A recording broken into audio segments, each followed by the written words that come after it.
magandang araw sa mga viewers, followers, and subscribers ng Larga Na Podcast.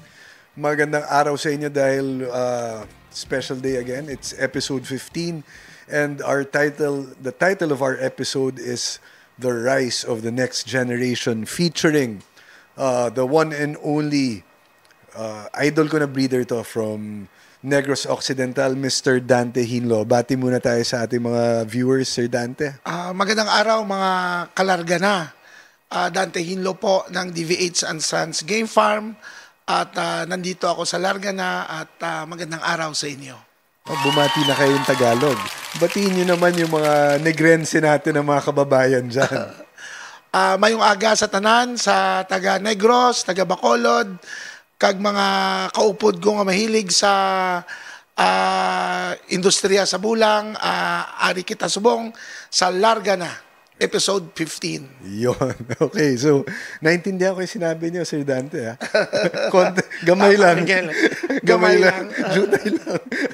So, we'll talk about the Hinlo family, di ba? Kung paano nyo na-maintain yung presence nyo in this industry throughout the years.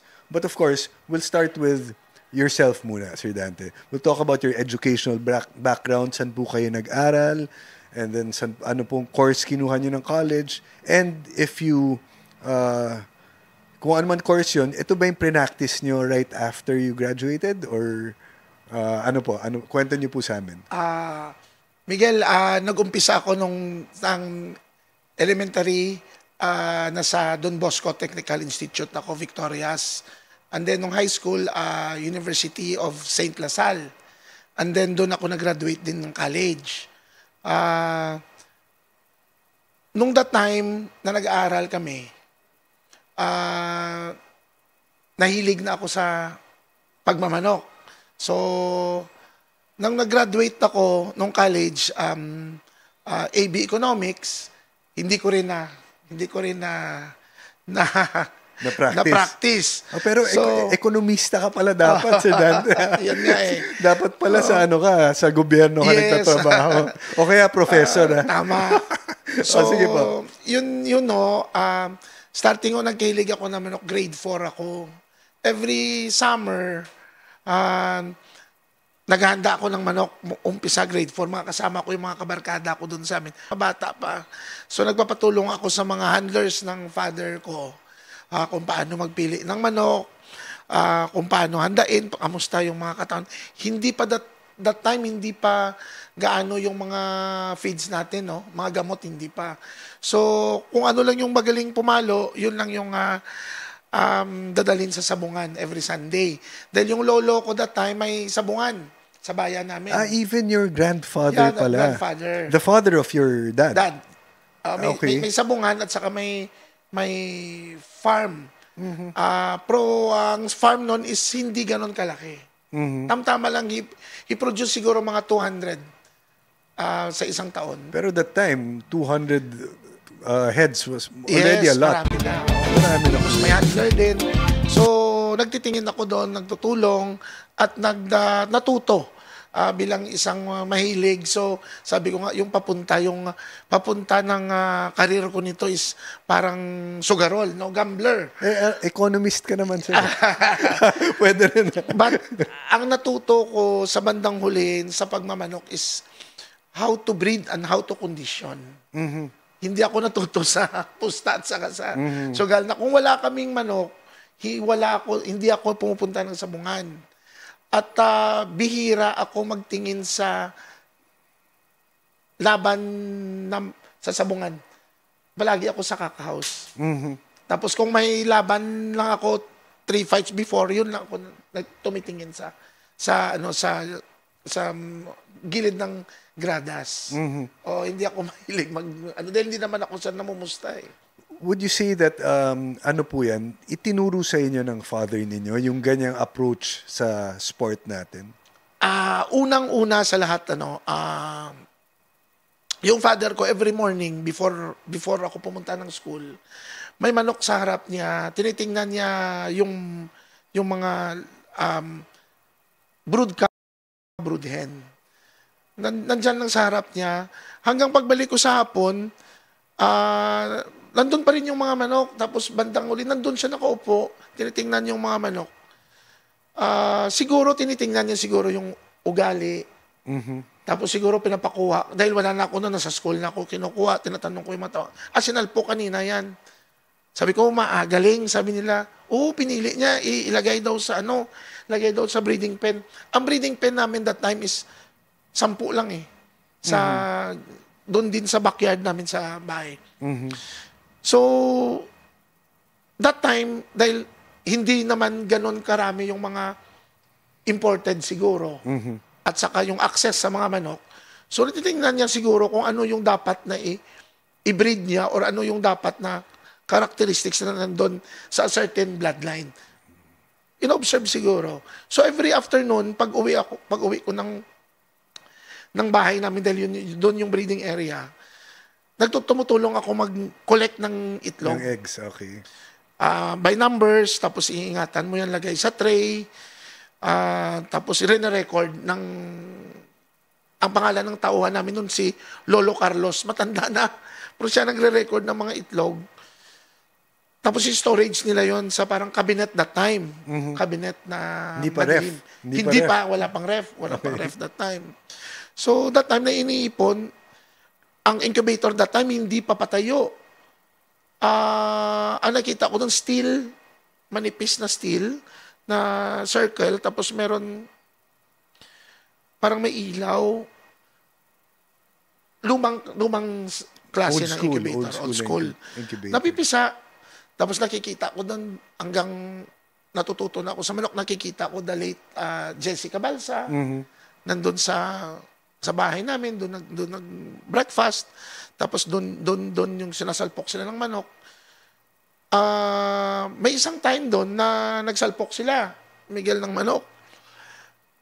Hindi pa naman ako ganun ka-educated sa manok. Sabi ng tauhan namin, sabi niya, yung namimili, yun ang sikat sa Maynila. Sabi niya parang hindi siya marunong sa manok. Magpili, kwentuhan. Sabi ko, bakit? Sabi niya, yung lahat na minamarkahan niya, parang hindi magaling pumalo. Di nung dumating na yung hapon, yun pala yung hindi minarkahan, yun pala yung binili. Minamarkahan pala niya yung ayaw niya. Yung ayaw niya. Okay. So, ibang sistema naman. Yeah. So, dumadating yung mga panahon na humihilig ako ng humihilig. Every Saturday, Sunday, doon na kami tumutulong sa kabilang farm namin. Ang tawag doon, Magseko yung farm namin doon. Saan po ang location nun? Manapla, 7 kilometers away sa bahay namin. Okay. So may bagong farm kami doon dahil lumalaki na yung demand ng market. So nang lumalaki na yung demand ng market, doon kami, every Saturday, Sunday, tumutulong kami. Yung bigay ng father ko sa akin, yung sulat, yung yellow pad. Yung lahat na ihabilin niya doon, gagawin mo yon for that day or 2 days na gawin mo. Intindihin mo. Ilan yung itlog na naipon, ilan yung na-hatch. Dahil that time meron doon kaming hen hatch sa bagong farm namin. May hen hatch kami. So na-record yung anong marking noon. So tapos ipabilang niya yung ilan yung manok doon na bull stag, na ganito yung kulay. Tapos sunod naman na linggo, yung marking naman, isa-isahin. Doon ko naman nang huli naintindihan na tinicheck niya pala yung mga labas ng manok mula sa stag at saka nagiging bull stag at nagiging cock. Dahil hindi pa naman dati uso yung stag derbies. Stag derbies at saka bull stag. Tinanong ko siya, bakit yung iniipon, binibilang, tapos sinicheck, tapos sinasalpok yung tinitingnan. Sabi niya, para kung malalaman ko kung sa stag magaling siya at pagdating ng bull stag, kung gumagaling siya o nandun lang siya. Kaya sabi niya, meron mga bloodline. Sa stag magaling, pagdating daw ng humihina. Meron naman daw mahina sa stag, ang tawag doon late maturing. Pagdating daw ng doon gumagaling. So, that time, naintindihan. Pero hindi ko pa makuha masyado yung kung bakit ganon. Pero, yun pala is part of the training. Ano yun eh. It's part of the process. Yes, The learning process. Learning, tama, Miguel, Sa game foul. No? So, yun ang ano pala. Ano sa palagay niyo, sir, ang naging advantage niyo growing up, being exposed to a father like Mr. Danilo Hinlo, and yung knowledge na na-impart niya sa'yo at such a young age? Alam mo, Miguel, yung father ko is a perfectionist. No? Gusto niya magpunta kami ng sabungan, kailangan yung sasakyan nakahanda na day before. Na-check na yung fuel, wala ng air freshener, linis na lahat. So, doon ko naintindihan yung mga air sac ng mga lungs ng manok. Dahil sabi niya, kaunting ano lang doon yung may perfume o mayroon air freshener. Yung manok mo, hindi maganda yung attention dahil yung oxygen level is hindi na gumaganda. Dahil yung tawag nila, yung sa lungs, yung sa air sac is meron daw matatabunan. So, learning process. Number 2, feeds. Yung mga feeds niya, kinocompute. Nagpapa-tolling siya ng feeds. So, doon yung kanyang kinocompute na niya yung feeds, ipakita sa amin kung paano how to make sure. Crude protein. Yes, crude protein. Doon ko the content nalalaman. of the feeds. Okay. Yung mga toxin binder, doon ko nakikita, Miguel, on a process, doon yung mga, tapos crude protein, sabi ko, para sa ano ito yung crude protein na ganito, ganyan. Dahil may time yon na pumipili kami ng manok. Yung matatandang manok na, matigas yung katawan. Matigas ang katawan. Ang gusto niya pala, yung protein doon is nasa 16 to 17 protein lang. Yung sa akin naman, pag-intindi, sabi ko kung mataas ang protein, di ba sabi niya, hindi naman sisiw yan eh. Yes. Dapat malambot sila, yung hipo, para yung sa palo. So doon ko naintindihan. So nagpapamixture kami ng feeds na through isang company doon sa Bacolod na nagpapatuling kami. At doon kami namumold, dinitrain ng father ko. Pagpunta ng sabungan, ayaw nyo kulang yung gamit. Bago magpunta ng sabungan, ayaw yung cockhouse na malapit sa CR. Ayaw niya. Kasi may odor. Number 1. Maraming tao. Yes. Number 2, ayaw niyang daanan. Yung palaging dinadaan malapit sa kantin, ayaw nun.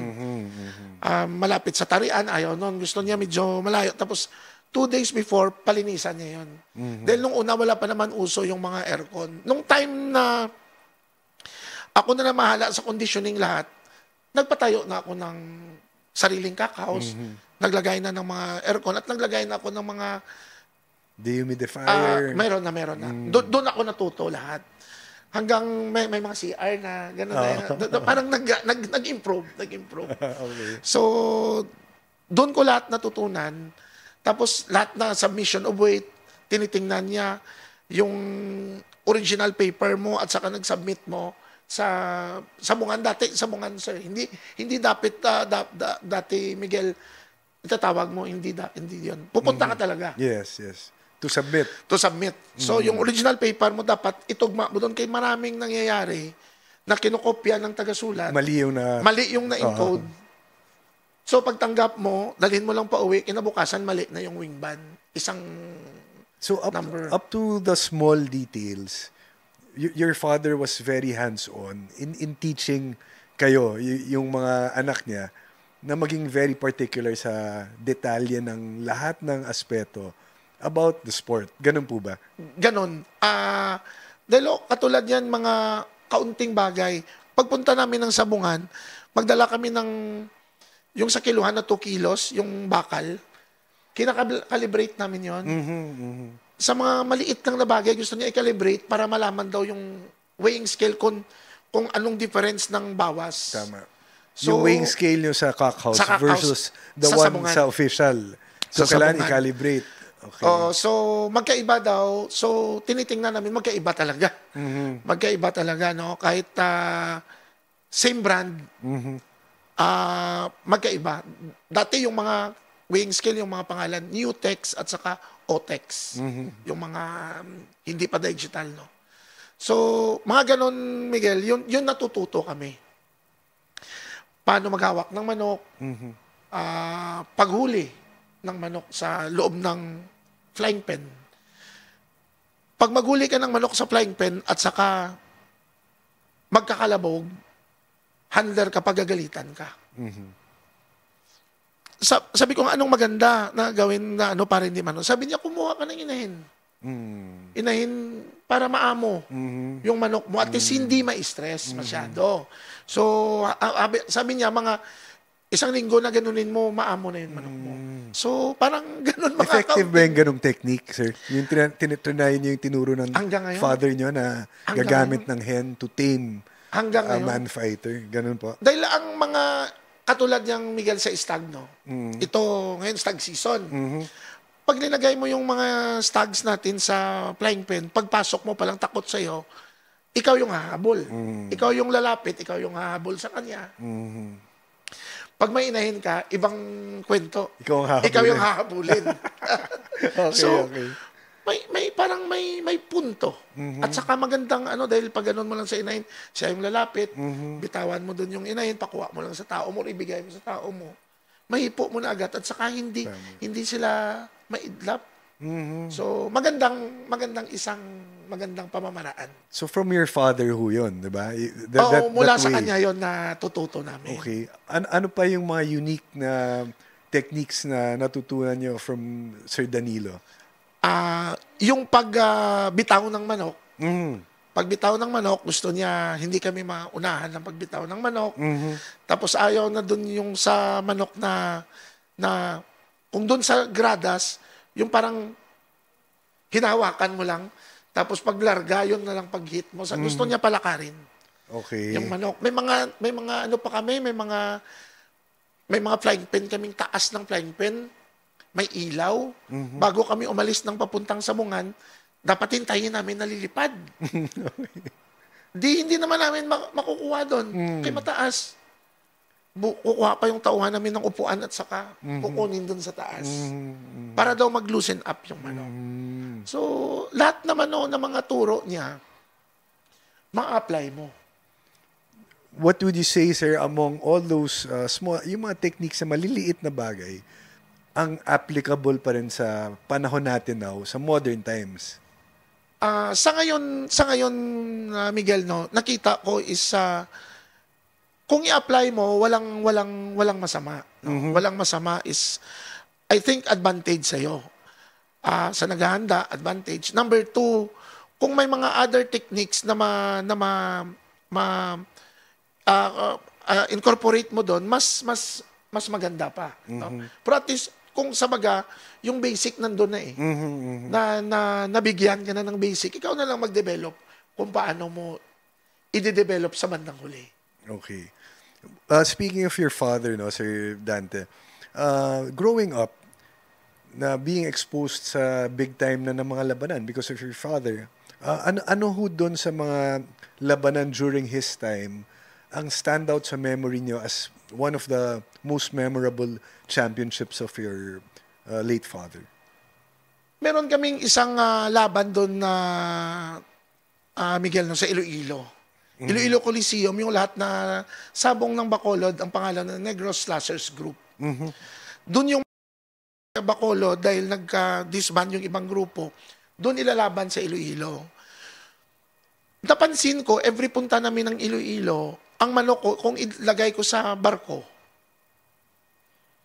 pagdating doon, malagkit yung balahibo. Siguro sa sea na salt spray. Parang malagkit. At pag lember ko, matagal makarecover, it's because dehydrated sila. So sabi niya, anong magandang paraan? Sabi ko, upa tayo chartered tayo ng eroplano. So, nag-chartered kami ng eroplano. Karga namin yung manok. Ano yun yung eroplano? Isa 3-seater lang eh. 3-seater na eroplano yung maliit lang. Single engine. So, makakarga kami doon siguro makarga namin doon mga 8 to 10 boxes. Wala nang gamit. Manok lang. Yung tauhan, paunahin mo lang. So, nag-improve yung score namin doon. So, may isang laban doon na maganda is 7 stag. Doon namin na-breed una yung mga itim. So, lumipad yung plano na ano na namin doon yung manok. Ang problema, nag-score na yung manok first day. Yung second day, early morning, may isa akong manok na nangayaw. Dahil yung handler, pinailaw yung ilaw, na-switch niya yung ilaw, tiningnan niya kay parang may nagkakalabog sa loob doon ng ano. Yung manok daw, nakita niya parang naging mailap na. Mailap, matakot, takot.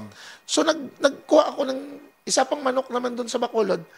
Isa naman, flight, airplane, papuntang Iloilo. Sa madaling salita, mayroon fight doon na yun na manok, yung nangayaw, linaban namin dahil pag-check ng mga, hindi mo pwede mapalitan eh. Kung hindi talaga ma-check ng screener. Parang mga directors namin doon eh. Lumaban. Actually, nanalo. Ayun ang nagtabla. Nagtabla na manok sa laban na yun. Yun ang breeding namin doon na itim, that particular na derby. Ang kalaban namin is magandang score din. Ang gamit ng mga manok is yellow leg, makapal yung balahibo, talagang gwapo, bandirado, talagang maganda. At maganda yung score. Ang parada noon that time is, sa naalala ko, 300 plus thousand. Marami na yun. Sa 300 plus thousand, financier from Luzon eh. From Bulacan yung financier. Kaibigan ko rin yung financier. Yung manok namin, yung parada, imbak ng parada ng mga kaibigan ng father ko, siguro mga 120 ang naparada namin. Nung nag-ikot na yung kasador, 2 ikot niya na walang may magpusta. Walang may magpusta. Sabi niya parang walang kaibigan ito si Danilo Hinlo na paparada. No? So, yung father ko, nagtayo at sinabi, magkano yung diferensya? So, yung diferensya noon that time, mga 200 plus. Mga 200 plus. Linarga. Ng father niyo? Oo, ng father ko, nilarga niya yung pusta. Paglarga, hindi naman siya ganon kalaking pumusta. So, linarga niya. Pinautusan niya ako sa tao, sa parang kasamahan niya, na sabihin mo sa kay Dante, bitawan ng diretso, huwag ilayo. Di binulungan ako naghihiting ng manok. Yung manok namin itim, kalaban doon. So, larga na. Pagbitawan ngayon ng 2 manok, di hinarap ko, hindi malayuan. Katamtaman. Ngayon yung 2 manok nag-break. Nag-break yung 2 manok. Pag-break ng 2 manok, pagdating sa lupa, dikitan, lamang yung itim. Pinalo ng itim, pinalo ng itim. So maganda yung performance. No? Performance din yung itim natin, ma-break din, magaling sa lupa. Kung sa baga, umugong sa bungan. So, nung pagbalik namin sa Kakaos, marami na kaming kasama, marami na kaming kaibigan. Ganun talaga, no, sir? Pag nananalo, dumadami kaibigan. So, na-observe ko sa particular naman kung ano nakita ng father ko. Sa madaling salita, na solo champion natin yun. 6.5. Okay. Nung gabi na sa hotel na kami, dahil Iloilo taga Bacolod kami. Sabi ko sa kanya, Dad, ano nakita mo? Particular lang na, bakit pinustan mo, pinaradahan? Sabi niya sa akin, alam mo, yun ang chance of a lifetime ko. 1 in a million chance ko yun. Na makalaban sa magaling na breeder din at ang manok is yellow leg, banderado, magandang manok at paborito ng lahat. Sabi niya, para mapakita ko rin yung itong bloodline natin na kaya din manalo. Dahil hindi kilala yung mga blacks that time. Walang may nagbi-breed masyado ng black. So, nung nanalo yun, sabi niya, yun ang hinihintay kong pagkakataon. So, maybe, sa tingin ko nga, baka yun ang destiny ng pagbi-breed niya. That's why very memorable sa inyo yung derby niyan. Kasi it was the start of something big, no? For not only for your dad, but I guess for para sa buong family. For the whole family. And for the whole farm, di ba? Siguro doon nagsimula yung signature bloodlines nyo, which we will discuss later on. Yes, so, yes. Of course, we'll discuss the DVH Blacks, the DVH mga bulik, and then the DVH Roundheads. Yes. But before we go into that, balikan naman natin yung isa sa mga legacies ng father nyo, which is the Budlat line. 'Di ba? Ano ba who yung Budlat, and who coined the name? Saan po nanggaling yung pangalan? And ano yung origin ng bloodline na ito? Ito yung story yan, Miguel. No? That time yung the late D.O. Plaza, father of Congressman Eddie Bong, kumukuha sa amin ng manok. Mm-hmm. So, nang kumukuha sa amin ng manok, may mga manok din yung father niya na kursunada ng father ko. So, minsan siguro nag-uusap sila, palit lang ng manok, pahiram yung bloodline na yon. So, ang bloodline is, na nakuha namin una is Bobby Shepherd and Billy Abbott. Mm-hmm. Mga Roundheads rin. No? Oo. Binread ng father ko. Pag-breed ng father ko, sabi niya parang magaling, pero medyo hindi pa niya masyado na timpla. May laban ngayon dito sa Roligon, nagkita sila ni Sergio Ching. Sabi niya kay Sergio, baka pwede ako makapalit sa'yo ng manok na bibilhin ko kung alam ko dumating yung mga imported mo. So yung nangyari, sabi ni Sergio, sige, punta ka doon, Dan. Pili ka doon ng manok. Ang manok yun is Jimmy East. Green legs or ano? White leg. White leg. White leg na Jimmy East. So, kinuha ng father ko, doon namin natimpla yung 3 dugo. Pagtimpla namin ng 3 dugo. So, ano ulit yung 3 yan? Bobby Shepherd. Okay. Billy Abbott. And Jimmy East. So, 3-way cross siya. 3-way cross. Pero sa alam ko, parang mga white leg sila. Nung maliit pa ko, mga white leg yung mga manok eh. Mga white leg sila. Pero yung kulay, hindi mga light. Medyo dark sila. Yung iba lumalabas parang may ring dito na light, no? Pero dark dito. May mga bandila kaunti. That time, the late Boy Roa, yung ang partner namin sa Mindanao, bumili sa amin ng manok. Bumili at saka dinala sa Cagayan. Cagayan de Oro para palugunin. Ngayon, wala na kaming mga kak na iwan dahil nabinta na rin namin. May international ngayon sa Bacolod. Hinaram ng father ko ngayon, yung mga manok na yon. Pinadalan kami doon 36 na manok. So, nagsali kami doon ng International Derby. Nasama yun yung manok na yan. Si Budlat. Hindi pa Budlat pangalan. Wala pa siyang pangalan. Hindi pangalan Budlat. Kung hindi ko right nose yung marking, linaban namin, walang sugat. Pero natandaan ko sa salpukan, sa record namin noon, gine-grade namin yung dati. Anong grade ni Budlat? Hindi siya nga 3-star eh. Ano lang siya? At lang, parang regular lang. Regular na manok na basta papaluin mo, papalo lang din siya. Pero hindi talagang super sa natingin mo. Di binalik naman sa Cagayan, hindi naman amin yun, hiniram lang yun ng manok sa nabili na sa amin. So, binalik din namin. Next year, international ulit.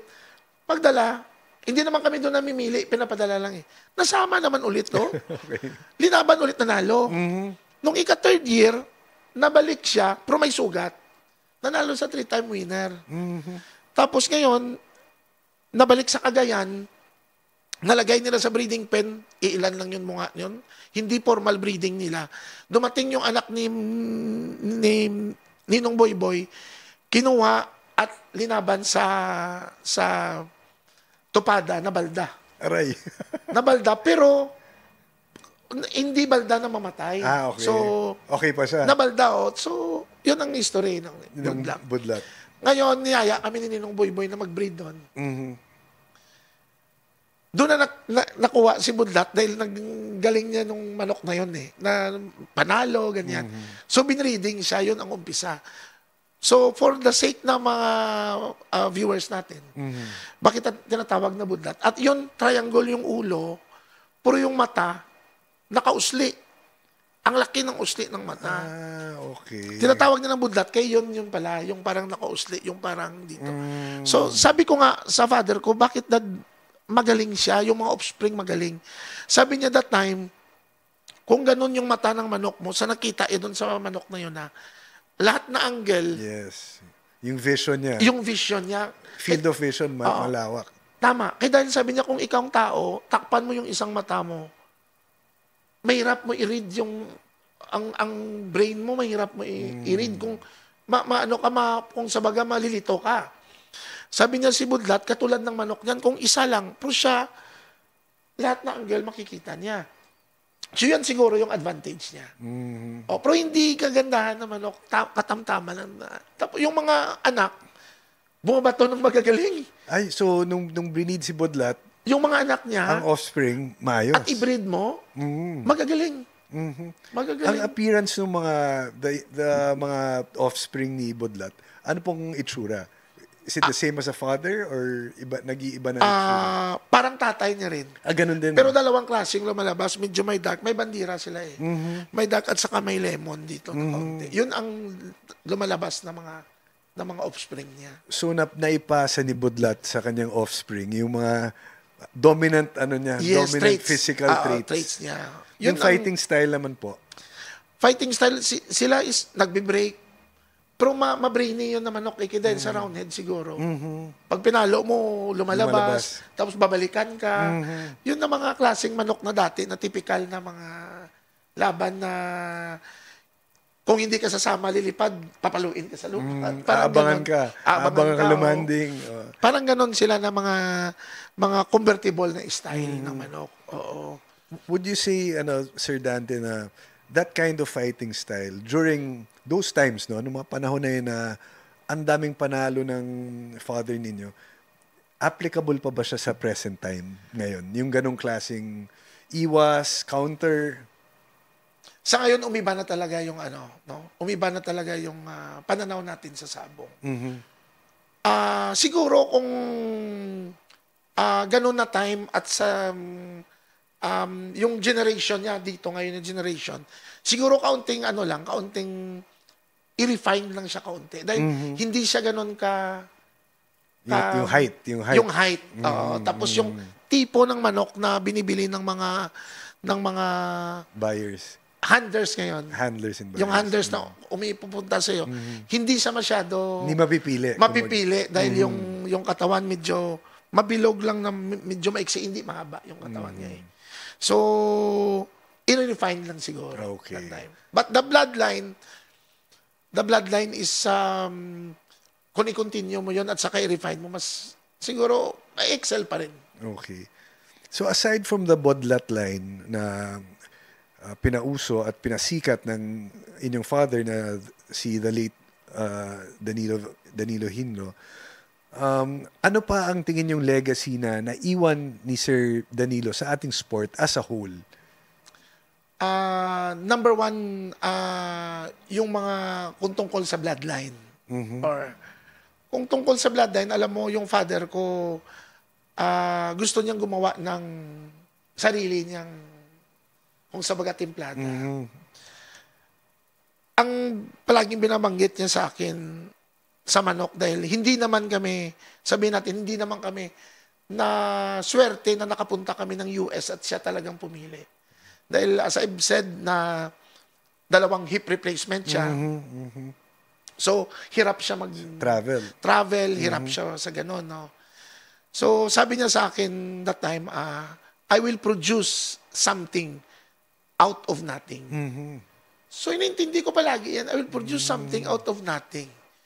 That means, nakita ko, kahit may manok siya na kursonada, kahit hindi ganon kagalingan, hindi ganon sa una palang tingin, gusto niya i-develop by his own means na ang characteristics magustuhan niya. Gusto niya lang healthy yung manok niya palagi. Ang inahabilin niya sa amin is wala namang kang iibahin dyan. Ang importante, ang health ng manok mo talagang 100% is talagang hindi na, kung maaari pa lang hindi nagkasakit, mas mabuti yan ilaban. Okay.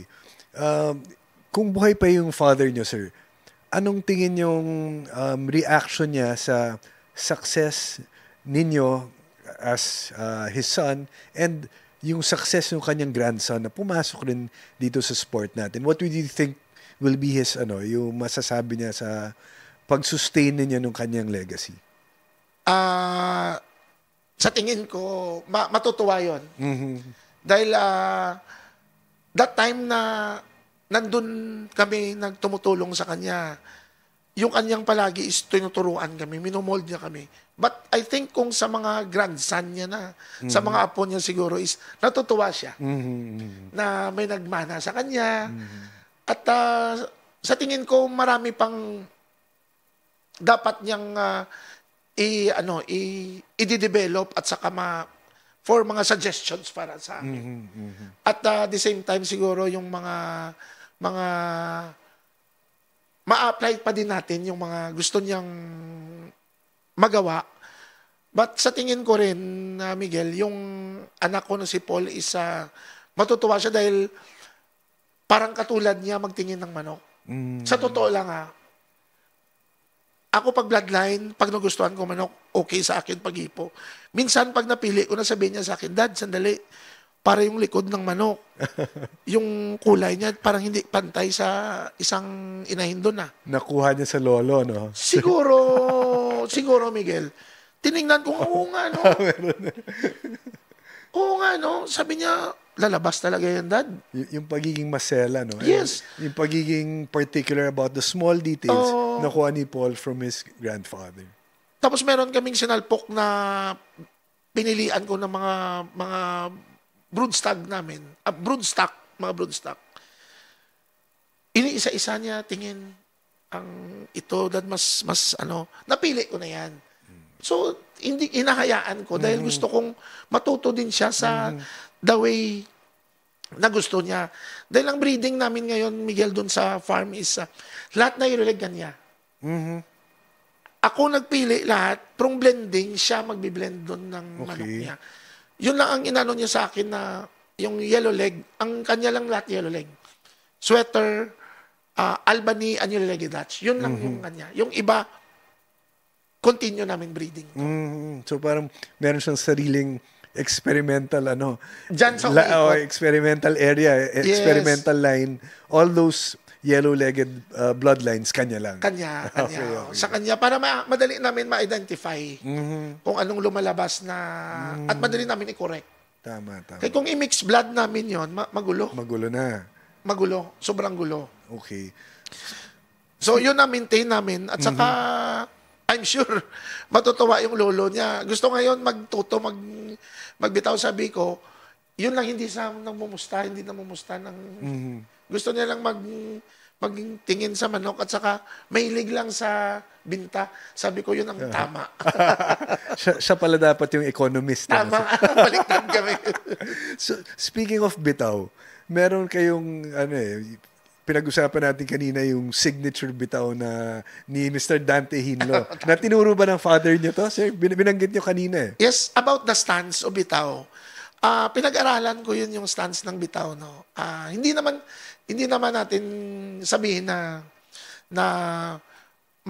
maarte yung pagbitaw, di ba? Each and every one na nandun sa gradas is yung side ng gradas sa gitna. Yung dito, sa'yo yan. Yung doon, sa kalaban yun. Okay. Or, bahala siya kung anong gawin niya. Basta hindi lang siya maglagpas dito sa akin. Yes. So, the way I see it, na ang stance ng bitaw, dahil ang father ko dati, binabanggit sa amin, ayaw ko na mahagisan ka ng manok. Ayaw ko na masubuan ka. Ayaw ko na maunahan ka sa bitaw. No. So, it's one way or another, siguro natutunan ko nun is, madali ka umatras, madali ka mag-sidestep. Pag tama ang forma. Pag tama. Okay. Kaya dahil sa bitawan is, sa tingin ko, Miguel, is, kung pwede lang yung magbibitaw sa kalaban, mag-take advantage yan eh. So, no matter what, anong mangyari, pero, yun naman yung sa atin is, pag nasugatan ka, ibang usapan na yun eh. Hindi mo na mababalik. So, I stay as stance na ganyan, Dahil yun nga, number one, sabi ng father ko, hindi maunahan. So, takot din ako maunahan. So, number one. Number two is, mas madali ibitaw kung saan mo Depende kung nasan yung kalaban. kung saan ang kalaban. Pwede madali mag-adjust, no? Left, right, Right, atras. yes. Madali. Dahil nandun yung kasanayan kong pagbitaw. Okay. Yun ang nangyari. Okay. So, mabalik naman tayo dito kay Paul, no? We were talking about si Paul, your son, no? Is he your eldest? Yes, yes. Okay. How old is Paul now, sir? Paul is 30. So may edad na rin. May edad. Kailan po siya nag-start? Kailan niyo siya in-expose? Was it like during your time na bata pa kayo, exposed na siya? Or paano ang ginawa ninyo sa pag-mold sa inyong eldest son? Si Paul na natandaan ko nung before nagkahilig ng manok, ang gusto niya, magpunta ng sabungan, parang made to order. Nandun na sa sabungan, bit-bit ng dala namin minsan yung bag ko minsan binibit-bit niya. Minsan, pagdating ng sabungan, aalis. Babalik, may kasama ng kaibigan. Kaibigan yung mga lalaki. Nagtitingin-tingin sila. Tapos, Dad, uwi na tayo. Siya nagdadrive pa uwi. Nung bandang uli, nung time ng pandemic, nung pagbaba ko ng bahay, sabi ko, si Paul nasaan? Nagpabili naman ng pagkain at mga tubig, nagpunta ng farm. Ha? Doon ako na bigla. Doon ako na parang yung dibdib ko, parang nagkalabog sa saya. So, pagbalik niya, sabi niya, Dad, nagpili ako doon ng manok. Aanin mo yung manok. Sabi niya, may order ako ng manok. Yun ang unang, Yun ang unang sabi kagad sa inyo? Oo, sabi ko, check ko muna, baka may mga diferensya ba napadala natin. Pinuntahan ko after a day. Na-check ko, may mga order na siya na band na. O tapos pag-order, pinaship na namin dahil may mga shipper dati na mga van nung wala pang eroplano ng pandemic. Repeat order hanggang nung pandemic napaubos niya yung manok. Na stocks namin na maraming manok. Iwan ko kung paanong nangyari na napaubos namin. During the pandemic pa yan. Pandemic, hirap yun. Pero kami ubos yung manok niya na binta. Don't know anong strategy niya to communicate sa iba. So, dumami yung mga customers niya. Hanggang ngayon natuto siya, nagkahilig nung that time na meron. Hanggang ngayon yung nung kahapon, mga bisita niya, mga from Timor-Leste and Cambodian. Ang bisita niya sa farm. Okay. So, nagki-create na rin siya ng kanyang sigurong daan para sa pagmamanok. So, I think mas a combination of pananaw niya at sa ngayon mas lalawak yung niya nung understanding sa manok dahil marami siyang mga kakilala din at kaibigan dahil sa atin at sa Expo nasanay na rin sa Expo. What would you say is the biggest contribution of your eldest son sa DVH and Sons Game Farm? Now, na pumasok na siya, ano naging difference ngayon na nandyan siya bago nung tumutulong siya sa inyo, sir? Malaking bagay. Number one, as an idea, kaming dalawa nag-uusap kung paano strategies namin sa mga expo. Malaking bagay sa tingin sa nangyayari ngayon dahil pareho kaming nag-iisip pagkatapos yung mga decision making namin, hindi kami nag-aaway. Kung anong decision ko at saka decision niya, i-incorporate namin. At maganda yung kinalalabasan. Before we go into your yung mga signature bloodlines niyo sa farm, punta muna tayo dun sa story niyo about yung foreign market na apparently yun ang bago niyong na-discover dito sa mundo natin na pwede na pala for export yung mga manok na galing dito sa Pilipinas. Actually, sa lahat ng mga magsasabong sa atin dito sa buong Pilipinas, maraming naghahanap ng manok din sa mga ibang country na hindi natin alam na meron palang opportunity din tayo na makabahagi sa kanila ng mga fighting mga manok natin na panglaban, yung iba pang breeding. Sa tingin ko nag-i-excel yung mga Pilipino sa doon na bagay, no. So nakapasok kami sa Timor-Leste, Cambodia, Vietnam, Indonesia and Malaysia. Puro Southeast Asia, no, sir? O, Mostly. kaysa iba, hindi naman kami makapasok siguro sa iba because wala kaming permit. Something ganyan. So doon nagpasok yung DVH International na na-create ni Paul. DVH International. Wow, Yun ang na-create ni Paul about dyan. In-entry namin minsan yan dahil yung mga kaibigan natin from Indonesia, from Cambodia, nagpapadala ng pera to sali dito. Okay. Yun ang kagandahan doon. Paano niyo po na-discover itong market na to na the game fowl industry is not only limited dito sa atin sa Pilipinas, kundi sa ating mga neighboring countries dito sa Southeast Asia? May nagkahilig na isang observer na Cambodian. Na-lockdown tayo, yung buong Pilipinas na-lockdown March 15. 2020. Yes. Nasama siya doon, na-lockdown sa Bacolod. Pero kami nang magkasama doon. So doon nag-start? Doon nag-start. Nadala kami doon. Would you say na ano yun, parang stroke of luck tsaka, or destiny na ma-lockdown niyo sa Bacolod at makilala ninyo at maging close sa inyo? Yes. Actually, kayong pinuntahan niya doon kami lang eh. Dahil to observe, dahil nakaibigan ni Paul sa internet, tapos mahilig siya sa manok.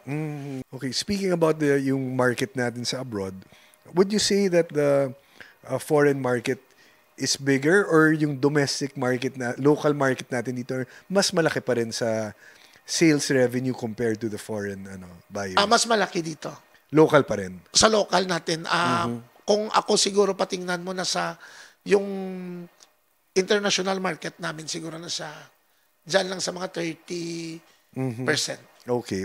Pero malaki pa rin ha. That 30% na dinagdag from oo. your local market na dati dito lang ho kayo eh. Oh, diba? wala dati. So nadagdagan yung local market yun, another 30%, tapos na-advertise nyo pa ho ang bansang Pilipinas with what you're doing. Tama. Yun nga ang ano namin ni Paul is it's because ang industry hindi ito dapat tulungan eh. So kung tulungan is dapat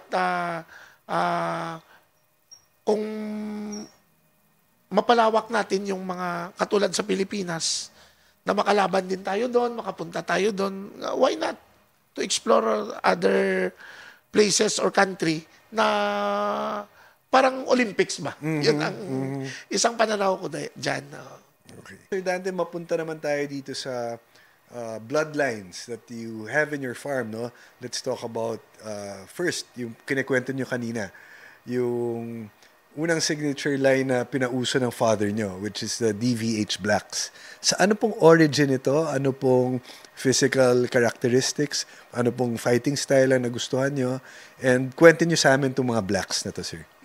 Actually, yung nagustuhan ko dun sa black is kung isalpok namin yung nung pagkuha namin at pag-breed namin una, isalpok namin sa magagaling namin na manok sa salpok, tinatalo niya sa timing. Tinatalo niya sa timing, at the same time, ang tawag ng father ko doon is sa convertible pag lumaro. Kung mataas ka mag-break, pag sinabayan ka niya, tataasan ka. Pero may times na ugali siya na kung hindi niya kaya, na nag-break ka na sa kalagitnaan, hindi niya mag-break, ayaw mag-break. Pero pagdating sa lupa, sasalubungin ka naman. Tapos ito yung itim, hindi sagasa yung itim na breed namin. Medyo kalmante siya at saka marunong magbasa sa kalaban. Yun ang characteristics na nakita namin. Tapos yung sabi ng father ko, isa daw na manok na nakita niya nang na-discover niya yan, isa sa tukaan daw, yun ang nakita niya na itim na matapang. So, halos din bumibili sa amin ng manok at nag-breed din niya na lahi na galing sa amin. Binabanggit sa amin, sir, kahit sa basaan, sir, ang galing din ng matapang. Sabi ko, hindi naman, hindi duwag na itim yan, matapang talaga. Sabi yun nga, sir, eh. Yung parang, at yung agility niya, malakas ba malakas siya sa paluan yung bloodline na yan. So ano siya, hindi po siya yung typical na black na mabilis gumalaw, ang tawag ng iba, sagasa, palo ng palo. Hindi siya ganon na type of blacks. At tapos yan ang history niyan is nakita ng father ko yan sa 5-stag derby doon sa Bacolod. Ang score ng manok na yan is 2 win, 1 loss, 2 win, 2 loss, 1 draw. Nakalaban pa sa mga big names doon sa Bacolod. That time na labanan. Actually, yung mga grupo na yon is they are not cocker. They are not also a gambler. But mahilig lang magsali because nakumbidahan ng isang grupo. Which is ang grupo ng father ko, nakumbidahan sila. Mga manok na yon napisa lang sa 3x3 at lumaki lang sa kulungan 3x3, kulungan 3x3. Ganun, okay. Dumating daw yan sa Bacolod. Tabi ng Bacolod is bago. Dumating daw yun parang 5 tray, 6 na tray. Yung iba na buhay, yung iba hindi na namatay dahil hindi rin maasikaso nila masyado dahil wala naman silang farm na ganon. So, nung nakita ng father ko yan, pinuntahan ng father ko at saka binili lahat yung lahat na yung tray na yung hindi malalaki na cockerels stags na. Hindi, nalaban na. Oo, nalaban okay, na. dahil ang buong tray yon na incubate. Tapos may napisa na. Dahil siguro pagpunta na sa Amerika, di makakuha ka ng itlog mura or tray mura. Yes, Pinadala dito. Hindi ko nga kilala kung sino yung kakilala ng father ko. Hindi ko na kilala. No? Yeah. So, nang binili ng father ko, that time, college na ako dahil 2000 plus na. Nandun na sa 1997-98, so graduated na college. Nung pagdating ng manok, umuwi na ako sa amin doon is by Saturday, Sunday na lang. Nung nakita ko, binabanggit niya na sa akin, yun pala nabili niya na. Pagdating ko, sabi ko, Dad, binili mo yung iba, may sipunin. Yung iba, mababa. Yung iba, hindi maganda katawan. Sabi niya, hindi, may gusto lang akong kukunin dyan sa kanila. Tapos, ginagamot niya pagdating ko, ina-injectionan nila ng gamot Sabi ko, bakit kinuha mo lahat? Pwede ka malang makapili na may. Sabi niya, para kung anong mangyari, tayo lang yung meron. Sabi ko, hindi, naintindihan ko naman. Na, kung sa baga, na-inject na naman sa mind ko na, parang may punto siya dito. May point na naman. May point na naman siya. Kahit pangit na, kahit may sakit, akin na lang kaysa baka gumaling pa yan, tapos makuha ng iba. Diba? Baka ganun yung kanyang, kanya. So, that time, eager siya na i-breed ng maayos talaga. Yung health. Kaya sabi niya sa akin, nung nakita niya raw, kung maganda daw yung health ng manok, mahirap talunin. Sabi niya sa akin, dahil nandun siya ng time ng fight Inabangan niya yung 5 manok ng tao. So, yung mga hander nun nila, hindi naman parang hander. Parang sabongero lang, typical na sabongero. So, yun ang umpisa ng history ng itim na hanggang ngayon, nung before he died, nagsama kami sa sasakyan. Hinatid ko siya ng Cebu for radiation. Sabi niya sa akin, yung 2 lahi natin, wag mo walain yan. Ang 2 lahi natin. Yung iba, infuse ka lang ng infuse sa iba. Pero wag mo yan. Yan talaga yung baseline mo. So, yun ang hanggang ngayon, hindi namin pinalitan. The blacks, no, Sir Dante, did you infuse new lines para ma-improve siya or you just maintain them as is? Actually, Miguel, yun din yung question ng iba sa akin. Actually, ang mag-breed kami nila Paul, ang diskarte namin sa breeding is katulad yan, may itim kami, is gagawa kami ng 15 breeding pens for itim lang. Okay. Sa itim na yan na 15 breeding pens, we have 4 pens na materyales. Yung iba is crosses. Ang iba crosses yan. Okay. Ang 4 na yon, doon namin nilalaro. Doon ang seed fowl niya? Oo, pero hindi namin dinidikit, hindi kami nagbi-breed ng father, hindi kami nagbi-breed, Brother, sister. brother, sister. Hindi kami Ano lang, nagbi-breed. father, daughter, ganun. Kung maigi nga pinsan, Or lolo, tito, ganun. mas malayo. Dahil sabi ng father ko, pag ganyan is matagal yung deterioration. Kaya once na dinikit mo yan at ginamit mo at nag-deterioration, hirap mo ibalik Wala ka yan. na, yes. Mahirap mo ibalik yan. Okay. Number 1 daw na affected yun is ang health. Number 2 is ang physical. Makikita mo. At saka number 3 na pinakamasama na mangyari sa'yo, yung tapang. Yes. Sabi niya pag ganun yung mangyayari. Okay. So, through magsiselective breeding pa rin kami. No? Tinitingnan pa rin namin kung lumalabas siya yung tinatawag na traits and characteristics ng bawat bloodline. Okay. Pag nawala na yon, hanap kami doon sa isa Sa iba pa. May madami pang ibang reserve options. Oo, may options na pwede natin pagpilian at saka yun ang yun kaninang sabi ko sa iyo, Miguel, yung tipo parang doon lang yung binago, hindi yung laman. Yung dugo. Hindi, oo. Not the bloodline. Appearance lang, pero deep inside, yun at yun pa rin yun. Yun ang dugo. Tama. Okay. So, mapunta naman tayo after the blacks, no? Dito naman tayo sa mga DVH bullocks or DVH doms. Ano pong history ng mga bulik na to? Yung bulik yun is actually, may kaibigan akong bumibili sa amin ng manok. Marami siyang magbili ng manok. At saka meron siyang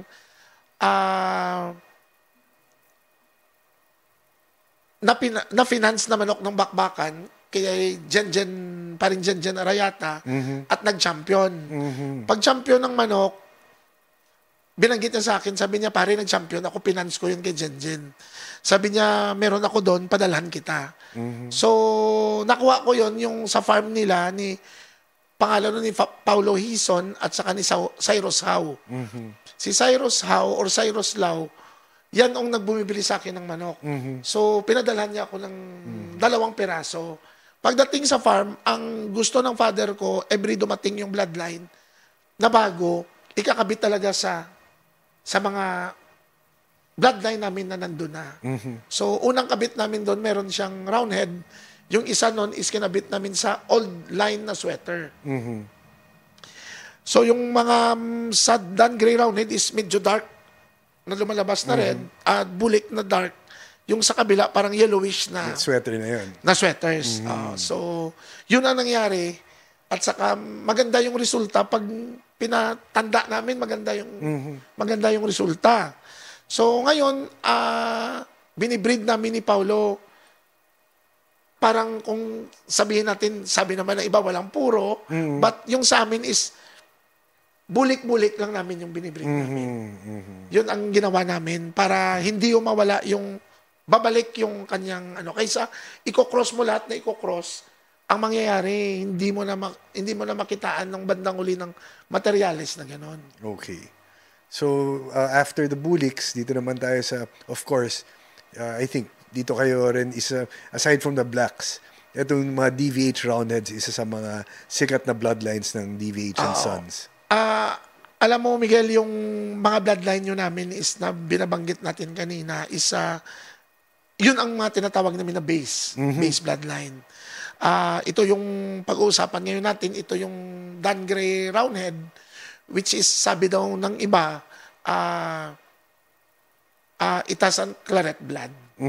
But ang sa record ng father ko, nung paghiram namin kay Collector Santiago, Jun Santiago, pinahiram kami ng 2 piraso. Yung 2 piraso yan, nagpunta kami sa kanya, nakita ng father ko yung nanalo sa Araneta. So, pinapapili kami ni Tito Jun Santiago ng mga hindi winners. So, sabi ng father ko, maya ka naman, na hindi winners ang mga kukunin mo na ginagamit niya. So sabi ng father ko, yun kung pwede, tingnan mo yun. Tiningnan ko yung manok. Medyo mga away siguro sa amin, mga 25 meters eh. Nakita ng father ko, mga 25 meters. Nakita niya, napansin niya, wine red na may bandira. tiningnan ko, sabi ko yung isa baldado, dad yung isa bulag dito. Sabi niya, nakita ko yan yung nanalo, yan na manok. Sabi niya, yun na lang hiramin natin. Pinahiram sa amin. So, pagdating sa farm namin doon sa Bacolod, dahil umalis na kami ng Cagayan bumalik na kami dito, na-breed namin yun sa binabanggit ko kaninang mga budlat line. Okay. Na-breed namin doon. So, wala namang kaming inahin pa na iba Yeah. Wala kaming inahin na iba. Kasi that time when you were starting, puro budlat lang ang ang hens yung, nyo. yes, ang mga materialis namin, doon lang umiikot din. So yung budlat, yung Bobby Shepherd, Billy Abbott, sa Jimmy East. Tapos pinasukan nyo ngayon ng Dan Gray. Ng Dan Gray. Yung manok na yun na nakuha ko kay John Santiago, dalawang klase yun. Isang straight comb, isang P-comb. So probably nga may claret blood tong straight comb, no? Tama. Ay, yung breeding niya daw sa US na laman ko na claret roundhead yung minimate niya na parang ilaban dito sa long knife. So, yun sa amin, binread namin yon. Alam mo yung father ko, sa breeding, Miguel, ang tawag dyan, performance breeder siya hindi siya nagbi-breed na yung lahi lang yan na ganyan. Yung gusto niya, i-excel. Yes. I-excel na kung malakya yung genes, yun na yun yung lahi na yun. Okay. So, kung titingnan mo yun, yung nakuha namin, cross yun Kay linaban nga Pero, bakit binangga niya doon sa old line namin? I don't know, para siguro mas ma-purify or siguro... To create a new line, diba? Yes, posible. Sarili na. Posible siguro. Sarili na ng DVH talaga. Okay, doon sa US nga, yung usap-usapan doon sa US na nandun kami is sweater blood is multiple bloodlines and combination to create sweater blood.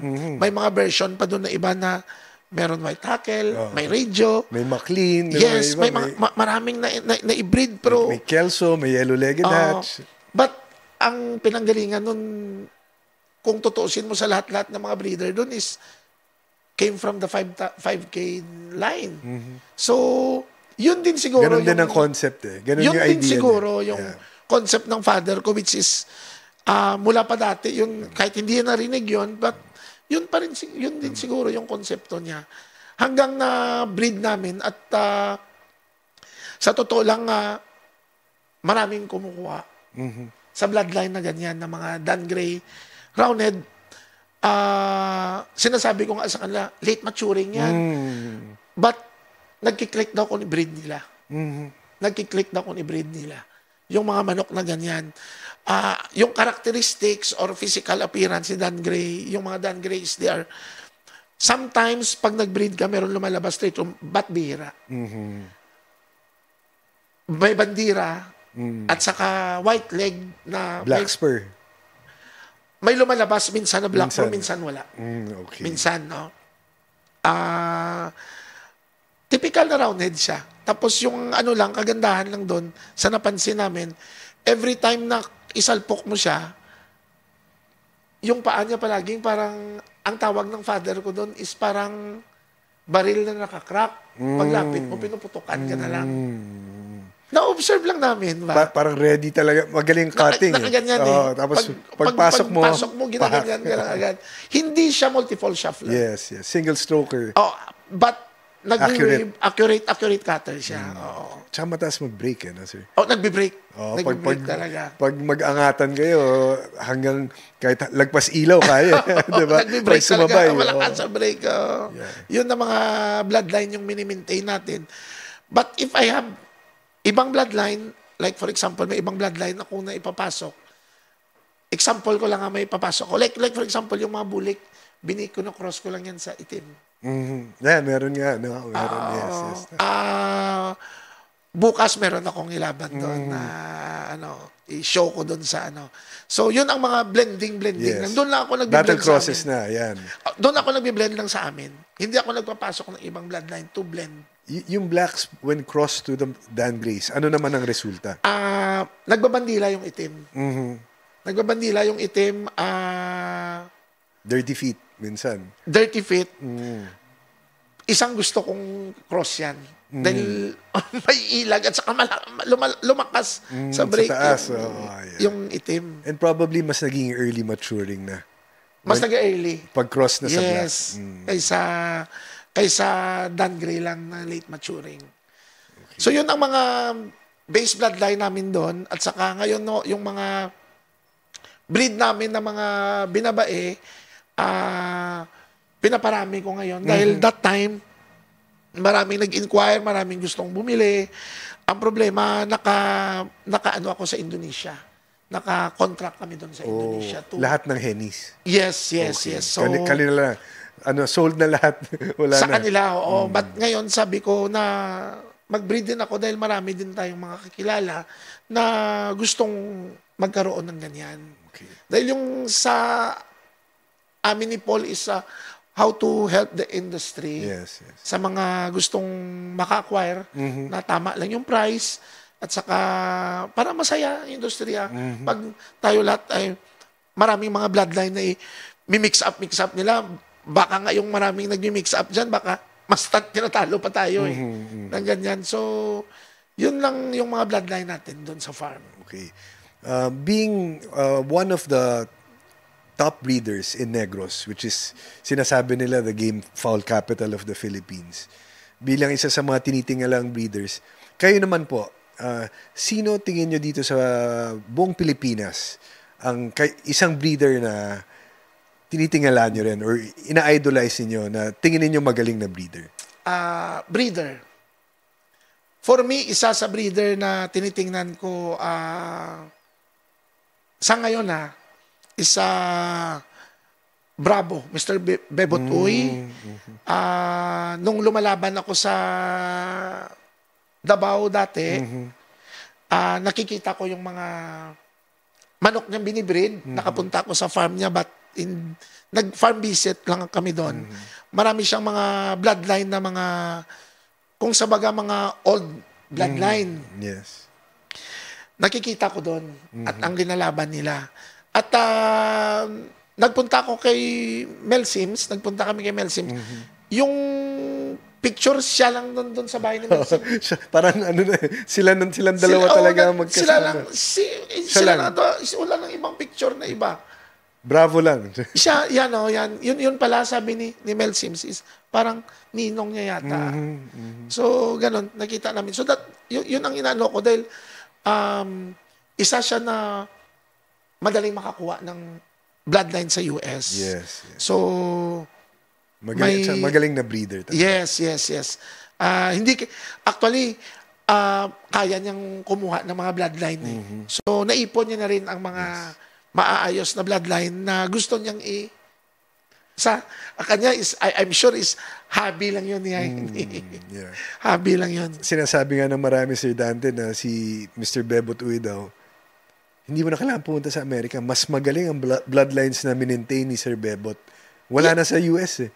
Sa kanya na lahat ng dahil nung time na pupunta kami doon ng 2012 sa US, 2012 or 11, may isang Amerikano na nagbanggit sa akin. Sabi ng isang Amerikano, Sir, bakit pupunta pa kayo dito sa US na halos ang manok sa US na magagaling, nandun na lahat sa Pilipinas. Nandun lahat kay Bravo. nandun na halos lahat sa Pilipinas. Kumalat na doon. So, he's one of the respected breeder. At tahimik lang. Nagkikita kami dati sa Davao nang lumalaban.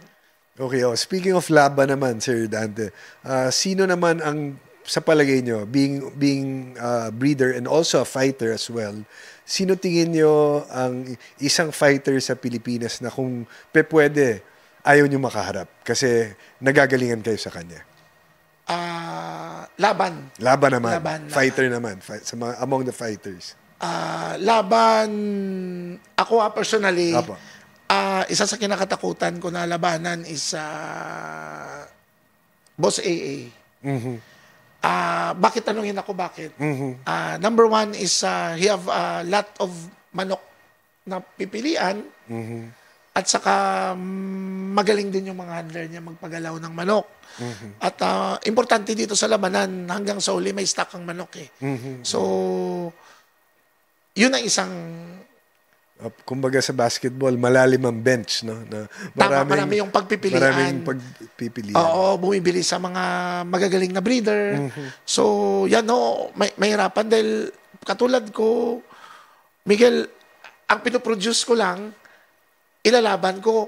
Kung bibili sila sa akin ng manok, ang maiiwan kung anong ma-produce kung may palo pa, ilalaban ko rin. Yun na lang may lalaban. Tama. Oh. Dahil hindi mo naman masusupport yung farm kung ilalaban ko lang lahat yan eh. Hindi naman pwede. Hindi naman kikita yung farm or kahit babalik lang yung ginastos mo doon kung ilaban mo lang lahat. Unless lang kung bawat laban, panalo tayo. Hindi naman ganon. Okay. Yan, maraming tayo natututunan from, of course, our special guest, Mr.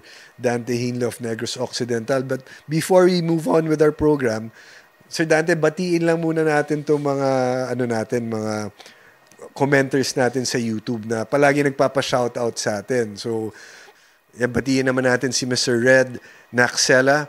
Largana, first comment, mga kalargana, Madam Idol, marami akong natutunan sa inyo. Salamat sa podcast nyo. Pa-shoutout po sa Red Naxela Game Farm. Tamayo Brothers from Pangasinan, OFW ng Taiwan, Alex and Aldrin Tamayo at from California, Gary and Ringo Tamayo. Maraming salamat mga liamador ng Manila Arena. At si Mr. Juvenal Valencia. Suki natin to eh. Si Sir Juvenal. Good morning mga bossing. Shoutout po Apong Lakay Game Farm ng Santiago Isabela. Watching from Alberta, Canada. Sana boss, sunod naman na guest nyo si Miss Budget Aguilar. More Power Largana Podcast. Salamat po. Si Mr. Melvin De Guzman naman. Hehe, kakatuwa tong episode na to. Isa na sa favorite kong episode ng Largana. Daming napupulot na aral. At may love life pa. Shout out pa at more videos to come. Lalo na sa mga idol nating napakababait. Okay, thank you rin po.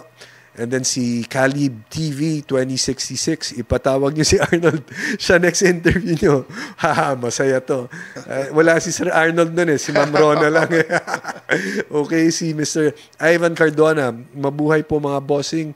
Parati ko po ako nanonood ng Largana. Pa-shoutout po sa KJ Game Farm ng Bulinaw, Pangasinan. Watching from San Jose, California. Maraming salamat po. Mabuhay po kayong lahat. Si Mr. John Alex Malinaw, swerte ni Idol Arnold kay Ma'am Rona. Sana all. Next time, mga boss, sana si Idol Jerry Ramos o kaya si Idol Jerry Escalona. Dan Gray, Roundhead. Usapan natin ngayon. Yes. Dan Gray, Roundhead Reader. Shout out watching from London and Canada, mga boss. God bless and more power. And speaking of Dan Gray, no? Ayan, meron tayong fan tayo. Jerry Escalona. Breeder din ng Dan Gray. Ibigan ni Dan yan. Si Mr. J. De Leon, pa-shoutout Team Largana. Shoutout sa'yo. Mabuhay ka. Kay Mr. Michael John Osias, baka naman next episode, si Idol Junjun Pen ng Zamboanga City naman, invite ninyo. Ganda ng episode with Ma'am Rona. Si Sir Junjun Pen, isa pang breeder ng Blacks. Nagbe-breeder. Nagbe-breeder ng Blacks, si Mr. Junjun Pen. Kamusta kayo, Sir Junjun? Hinahanap kayo dito ng mga guest natin. Ha? Okay, punta naman tayo kay AR1272. Palaban talaga yan si Ma'am Rona Buliser. Buo loob niyan. Kay Mr. Boogie Dorongon. Like Ma'am Teresa Baculpo, hands-on din po siya sa farm niya. Tama po kayo doon. Ang dami. Pinapagod niyo ako. Triton Channel TV. Pa-shoutout naman kay Sir Jap Gagalak, Ma'am Clarissa Salazar and Sir Ricky Reyes, a.k.a. RDR. Mabuhay kayong lahat. God bless Largana. Oy, mga kaibigan natin, si Sir Jap at si Ma'am Clarissa. Kamusta po kayo? Galing naman kay Mr. Wilhelm Maravilla, always watching from Canada, Largana.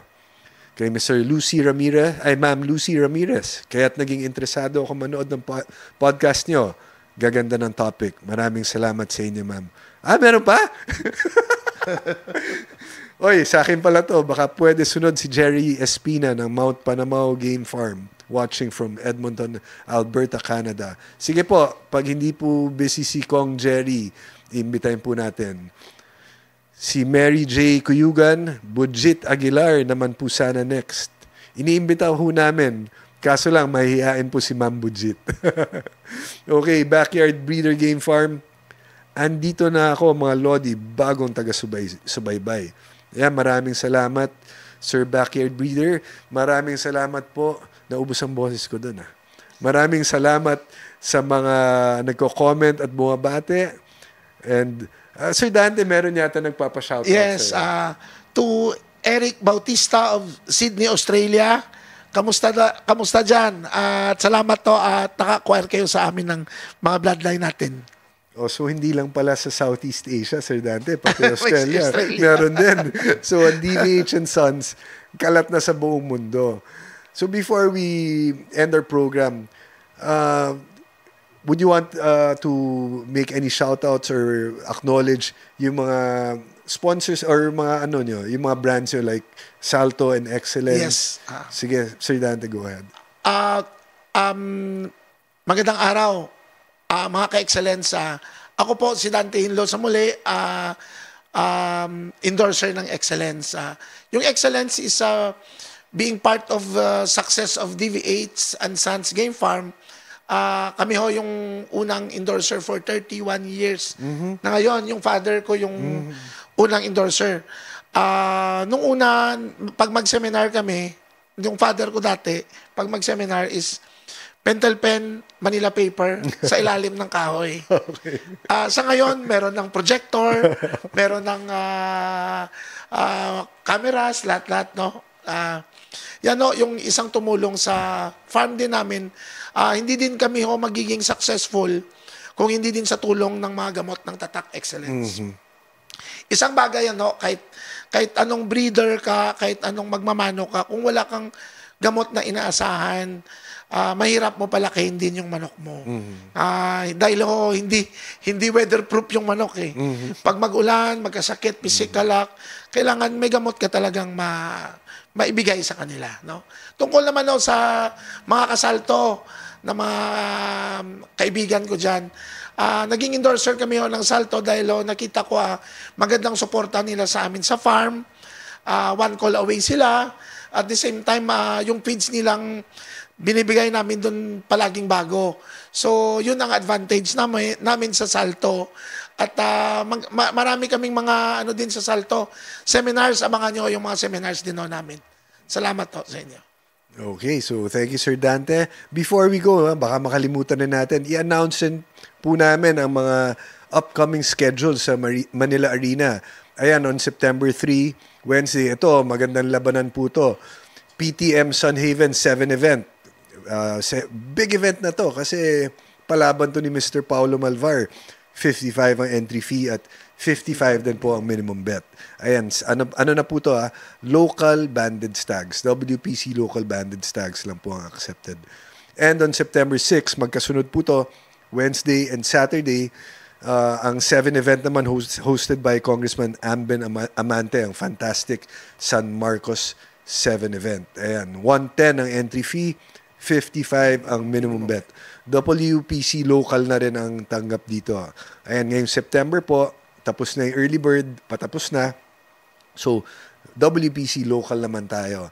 And then every Monday and Thursday starting September 1, meron tayong double down 2 hits ulutan na talagang tinatangkilik ng Bayang Sabongero. Maraming salamat sa inyo.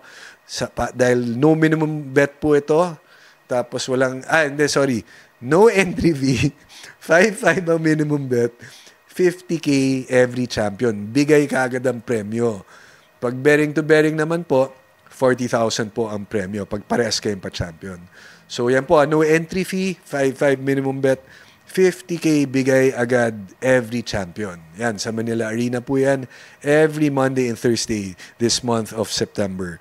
Okay, sa December 19, 20, and 21, ayan, dun sa mga nag-aabang ng manok ng DVH and Sons, makikita nyo po yan dito sa Philippine Breeders Festival sa SMX Convention Center, Manila. Nandyan po ang grupo ng Thunderbird, nandyan po ang grupo ng Excellence, nandyan po ang grupo ng BMEG, nandyan po ang grupo ng Warhawk, buong industriya po, LDI, nandyan din. All the big bands nandito nagsama-sama for the first Philippine Breeders Festival. Ayan po, mga kaibigan, huwag niyo pong kakalimutan kaligtaan ang mga laban sa Manila Arena at ang darating na PBF. And congratulations rin, isa pa, bago magtapos, ang solo champion natin noong nakaraan August 27, ang 7 Stag event hosted by Mr. Meng Ocante. Congratulations kay Marvs, no? Entry na Marvs ng ating kaibigan Mr. Marvin Ayuste, solo champion and deserving kasi ang gagaling ng manok nila during that particular event. So yan, congratulations.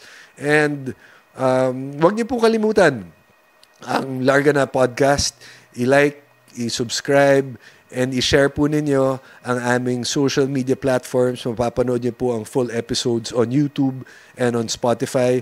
And parts of these episodes mapapanood niyo po on Facebook, Instagram, and TikTok. Okay, abangan niyo po ang next episode. Isa sa mga kasama ni Sir Dante Hinlo sa Pamilyang Excellence. Wala pong iba kundi si Mr. Firebird. Yes, Mr. B-Boy Enriquez, abangan niyo po yan. Ha? Kami ho ang pupunta sa farm ni Sir B-Boy for the first time. Dadayo naman ng Larga Na Podcast. So yan ang ating next episode. And before we go, any parting words for our breeders, for the whole game fowl industry? Ano pong masasabi niyo, Sir Dante, at anong advice mabibigay niyo sa aming lahat from DVH and Sons? Sa lahat to na magsasabay ng Pilipinas, continue lang yung breeding natin at saka happy breeding sa lahat. At yun lang yung sa akin ang pagmamanok ko is kung titingnan niyo is talagang passion at hobby natin yan at wag natin walain. At salamat to sa lahat na nagsusuporta sa atin. Katulad ng Larga na programa ninyo, sir, no, na makatulong sa mga nag-uumpisa at sa gusto pang magmamanok to continue ng kanilang mga pagmamanok is malaking tulong. Ito yung inyong ginawa, no, para sa mga Pilipino na gusto talagang makakinig sa mga advice ng mga bisita natin, ng mga susunod pang mga guest ninyo. Thank you very much. It's truly an honor for us dito sa Larga Na to have you, one of the most respected breeders sa Negros Occidental and the whole country. Maraming salamat po, Sir Dante Hinlo. And abangan niyo po episode 16 ng Larga Na Podcast, Mr. Firebird himself, B-Boy Enriquez. Dito lang po yan sa Larga Na. Maraming salamat po at mabuhay kayong lahat. Thank you, sir.